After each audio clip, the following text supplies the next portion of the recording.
Thanks to our title sponsor, ExtraHop, for making Research Saturday possible.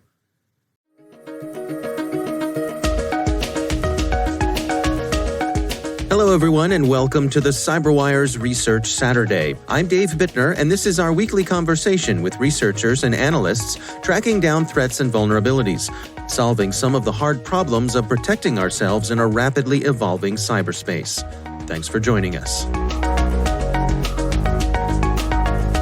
What we found was that this problem that we had found in this one customer was actually much more widespread. This is something that is likely affecting thousands of cloud accounts worldwide. That's Matt Chiodi. He's Chief Security Officer for Public Cloud at Palo Alto Networks. The research we're discussing today is their second half 2020 edition of their biannual Unit 42 Cloud Threat Report.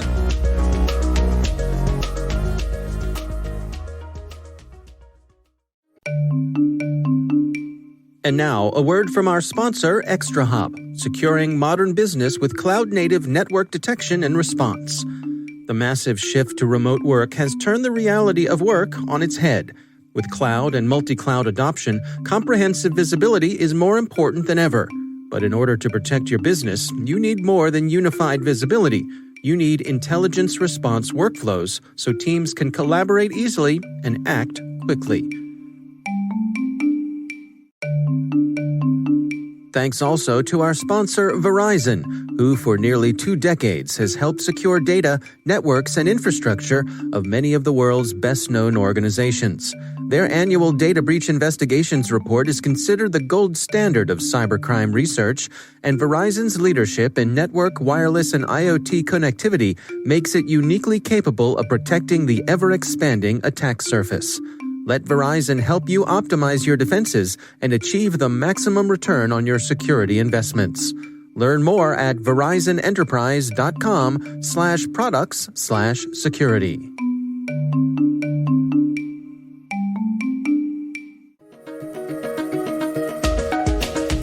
We wanted to really understand the impact of cloud misconfigurations, right? So we were actually approached by one of our customers to do a red team exercise on their AWS environment.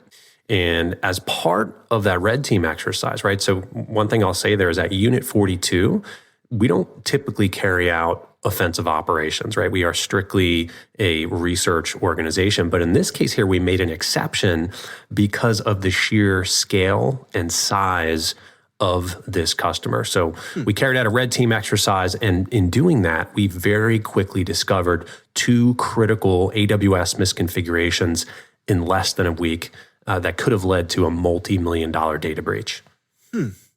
Well, can you give us some insights here? Because I think all of us are aware of the kind of endless chain of stories that we hear about people just sort of leaving their AWS buckets out there hanging wide open inadvertently through misconfigurations. But I suspect there's some nuance there that we might be missing, with the bigger picture. Sure. That's a great question, Dave. And you're right. This wasn't a case of, a customer having a misconfigured bucket or anything like that. This was something, I would say, slightly more complex. So this had to do at the core of it, right? This was not an AWS misconfiguration, right? It had nothing to do with anything that AWS did. This had to do with exactly how the customer had an IAM role misconfigured, right? So this had to do specifically with identity. And again, our researchers in just about a week were able to find this misconfigured role, and then they were able to exploit it to the end where they were able to get complete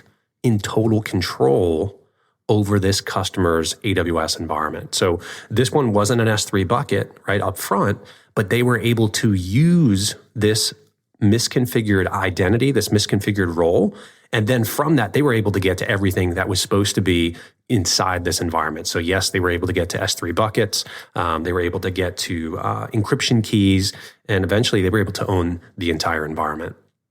Can you give us some insights as to what happened on the client side? What did they overlook? What caused the error on their end that you all were able to uncover? That's a good question as well. I mean, I think from our perspective, our assumption going in was, look, this is a massive customer, right? They themselves ran a SaaS platform that they then turned around and offered to their customers. So our assumption going in was that they were going to have absolutely stellar security across the board, and that we probably wouldn't really find anything. In this case here, where this customer had not done a good job, it didn't have anything to do with patching, right? Their systems, as far as we could tell, were very well patched. Things like that. They didn't have any kind of application misconfigurations or application patches that were missing. In this case here, it had to do with the fact that they did not have strong identity and access management governance. And all that means is that, in the cloud, and this, I would say, this is an area that is very different from the on-premise world. So in the on-premise world, when you're talking about identity, you're dealing with usernames, passwords, groups, and permissions. You have those 4 key elements. In the cloud, you have all 4 of those, but then on top of it, you have this new thing, which is a role, right? And typically, there's just not one role in a cloud account. You could have hundreds in a single cloud account. And that was the case with this customer. So all we happened to find was just one of those roles that was misconfigured, right? In this case, it had a wild card, right? It had that asterisk in there. And that simply meant that once we were able to find this misconfigured role, all we had to do was figure out, okay, what else does this give us access to? And that's how we were able to get in and then start to jump around and be able to eventually own the entire environment. And to be clear here, I mean, this is a well-resourced company we're talking about here. These are not folks who are, scraping for every dollar to try to do things right. It wasn't a matter of them, not having the team and the resources to get it right the first time. Absolutely. This customer has a large security team. They likely spend millions of dollars a year on their cybersecurity. And again, by everything that we could tell, and we were given very limited information, right, on the environment. As far as we could tell, they were doing most things right, and this just happened to be one area that they simply overlooked. And this is an interesting kind of intersection as well that we found, right? So we do our cloud threat reports just about every 6 months. And so in February of this year, February of 2020, we did a different exercise where we actually looked at something known as infrastructure as code templates, right? And that sounds kind of technical, but all it means is that, in the old way of building applications in the cloud, you would go in and you had to manually, I want to click here for some storage, click here for some networking. Now, all that's done in a template or in code. And so with the way that fits with this current customer that we're talking about, they used infrastructure as code templates. And because of that, they actually made the problem worse because they had this one misconfigured role, and then they used these templates to create their subsequent environments. They actually replicated that misconfiguration to their other environments. And that is what allowed us to get to all of their environments and own their entire infrastructure. So what's the lesson here? I mean, for organizations around the world, what sort of steps should they be taking to make sure that they're not having the same sort of thing happen to them? Yeah, I mean, I think from our perspective, kind of what we walked away with is that, for many years, the things that have been at the forefront has been, make sure your systems are all patched. And that is absolutely still a baseline important thing. You have to make sure systems are patched. In this case here, this customer was patched. We talk about, make sure that you've got, strong passwords. We did not exploit anything to do with passwords, right? And as far as we know, they had strong passwords. What we walked away with here is that organizations, especially those that have great scale in the cloud, they need now to be absolutely focused on identity and access management and the governance of it, right? Because in the cloud, this is something that's different, right? So even in an on-premise world, right? If a system itself, let's say you have just a server, and let's say that it's missing a patch and someone exploits that patch, they're able to now get onto that system. The blast radius, right, of what they're able to do is typically limited to just that system, right? Attacker gets in, they may be able to get on that individual system. And then, of course, they start to look laterally. What else can I see? But that's usually the biggest part of it. Unfortunately, in the cloud, if you have misconfigured identities or misconfigured roles, like we saw in this case here, the blast radius can be much larger. Instead of it just being a single host that can be compromised, in this case here, and I'll talk about the second part of the research in a minute, the blast radius is not just the host anymore. Now it could be the entire cloud infrastructure that's attached to it. So that's kind of one of the big takeaways that we found as part of this research is that the blast radius and the impact tends to be much greater than it would have been if this was a traditional on-premise environment. Well, let's move on and talk about the second part of your research here. What else did you discover? So, we thought, okay, we carried out this exercise, and as I mentioned, in a very short period of time, we were able to compromise the environment. We wanted to pull back and really try to understand, okay, yes, this is a well-resourced customer, but maybe they just had a bad day, right? Maybe this was just a misconfiguration and it would never happen again. So we wanted to look more broadly across the kind of the industry just to see how big of a problem is it? And so what we did is we looked at one of our favorite sources for public data, and that is GitHub.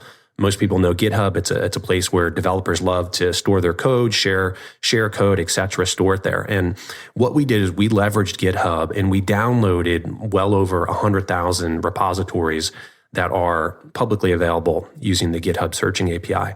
We then began to mine through that looking for AWS account IDs, right?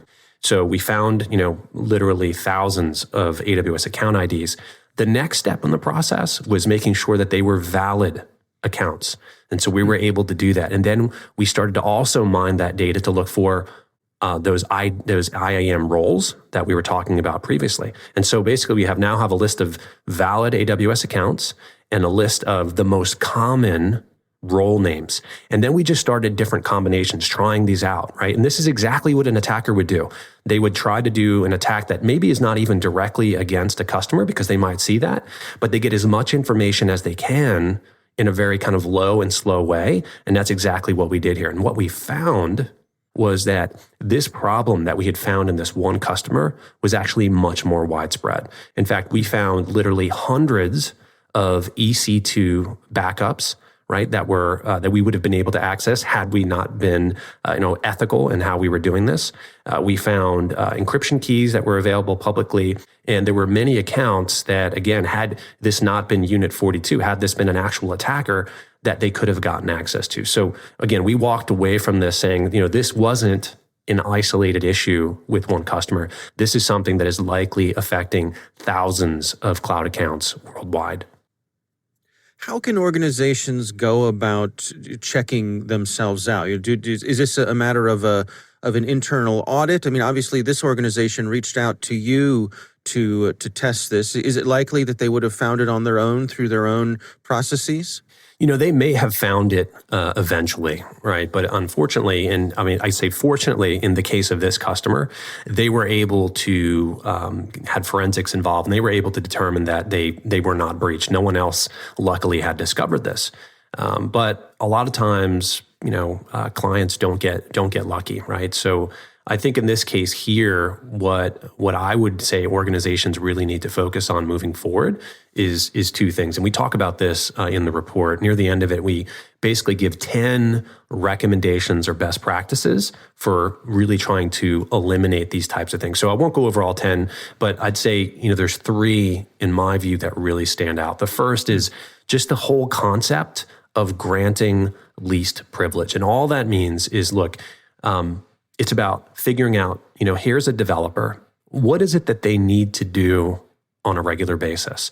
And then it's just figuring out, how do I give them the ability to do what they need to do and give them the ability to do nothing else? That is the concept of least privilege. What we see oftentimes, though, is that these accounts for developers, they may start off in some kind of development environment, and they start off with a lot of privileges. And then as things get down the road, those privileges never get pulled back. And then that perpetuates itself into then production environments. So number one is to really look for a way to grant least privilege to start. And then the second one has to do with just, we talk a lot about auto remediation in the industry. How can you make things automatic? But when it comes to these types of identity misconfigurations, it becomes really important to automatically look for, right? So in this case here, what this customer is now doing, but should have been doing in the past, is they should have been automatically scanning their IAM roles, looking for these types of misconfigurations. And you can do that. And then when you find it, instead of just kind of throwing out an alert and saying, hey, we have a misconfiguration, actually automatically fixing it. These are the types of proactive things that we believe customers absolutely need to be doing. With the speed of DevOps, it must be automated. It cannot be manual. As organizations scale their cloud infrastructure, a lot of times the focus on the cost of doing that, it might be glossed over simply because, when organizations are spending a lot on cloud, a lot of times people don't really catch if, maybe there's a couple $1,000s more in 1 month. And the attackers that are carrying out these cryptojacking attacks, they've gotten smart. They don't take up, tons and tons of resources anymore because they know they're going to get caught. And so they specifically design their scripts to actually run at a low utilization. And so, they can oftentimes go for longer periods of times and not get caught in these environments. And again, poorly configured environments are the ones that are most at risk to cryptojacking.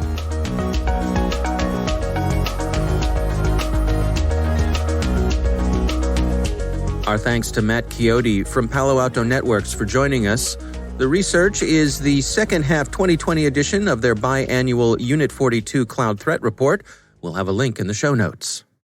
Thanks to ExtraHop for sponsoring our show. You can learn more at extrahop.com/cyber or connect with them on Twitter or Facebook. Our thanks to Verizon for sponsoring our show. You can learn more at verizonenterprise.com/products/security. The CyberWire Research Saturday is proudly produced in Maryland out of the startup studios of Data Tribe, where they're co-building the next generation of cybersecurity teams and technologies. Our amazing CyberWire team is Elliot Peltzman, Puru Prakash, Stefan Vaziri, Kelsey Bond, Tim Nodar, Joe Kerrigan, Carol Terrio, Ben Yellen, Nick Valecki, Gina Johnson, Bennett Moe, Chris Russell, John Petrick, Jennifer Iben, Rick Howard, Peter Kilpie, and I'm Dave Bittner. Thanks for listening.